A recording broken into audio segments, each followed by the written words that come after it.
Karamihan sa atin na pinalaki sa probinsya, moving to Manila is more than just a change of address. It's a total culture shock.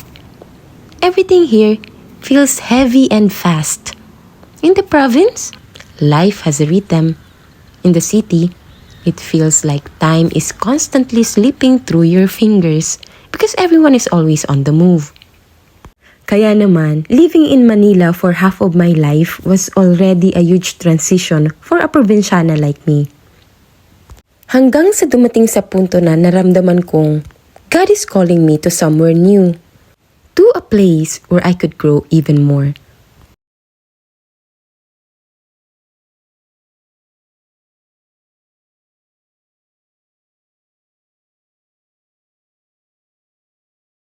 Choosing Ireland wasn't just about changing countries.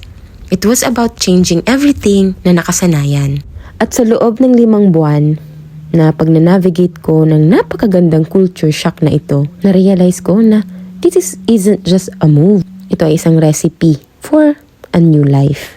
When I first arrived, ang una kong napansin at unang-una kong natutunang sakyan ay ang transportasyon na ito. Tinatawag nila dito itong DART. At naging best friend ko nga ito. It took me to Bray,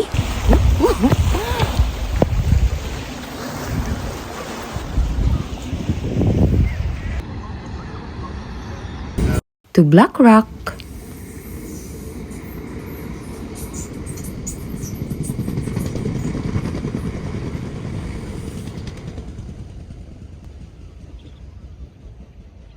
at sa kanilang sentro, which is ang city center.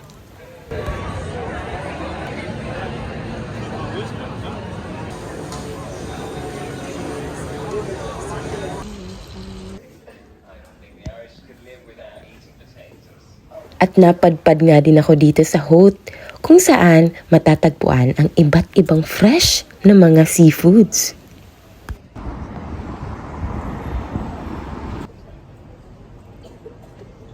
At hindi din papatalo ang isa sa mga favorite ko na lugar na matatagpuan mo ang mga magagandang streets.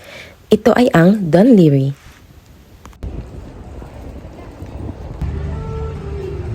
Isa sa napansin ko kapag nasa Ireland ka, para kang nasa loob ng postcard.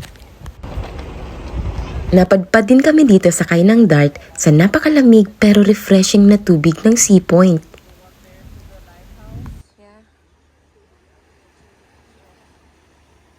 Sabi nila ang Ireland ay ang Pilipinas ng Europa. Isa sa dahilan ay ang pagkakaroon ng isang paniniwala. Kapag kailangan mong mag-recharge, pwede kang pumunta sa kanilang mga churches. It is where I see the biggest similarity between Pinas and Ireland. The importance of family and faith. Especially now, na magka-Christmas na. Let's talk about food and drinks. Back home, rice is life, diba? Pero dito, potatoes are the staple. Of course, I had to experience the pub culture. And syempre, document natin ang una nating pagtikim ng kanilang pinakasikat na Guinness. For me, it is more than just a drink. It's a way for people to connect.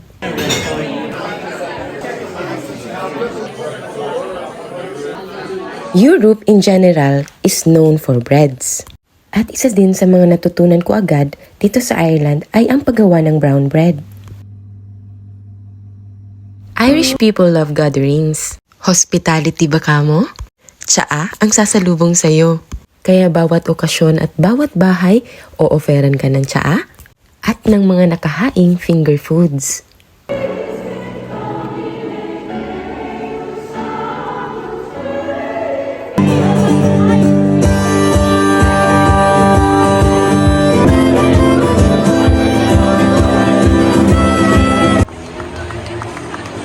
Nabigyan din ako ng pagkakataon na makapunta sa isang sikat na laro dito sa Ireland.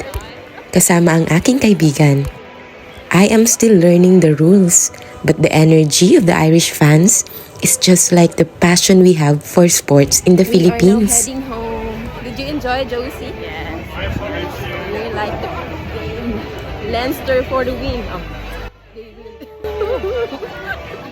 For my almost 5 months here in Ireland, I've taken the chance to experience the nature, the warmth of the crowd, and appreciate life in general. You can really notice and appreciate how Irish people take good care of one another. The transition wasn't just about swapping rice for potatoes. It was about honoring both my heritage and my new home. I'm a better chef for having two great cultures influence my cooking and my life. If you enjoyed seeing how a little bit of Manila fits into the heart of Ireland, please like this video and subscribe so you don't miss that Christmas special. Thank you everyone. See you on my next video. Bye-bye.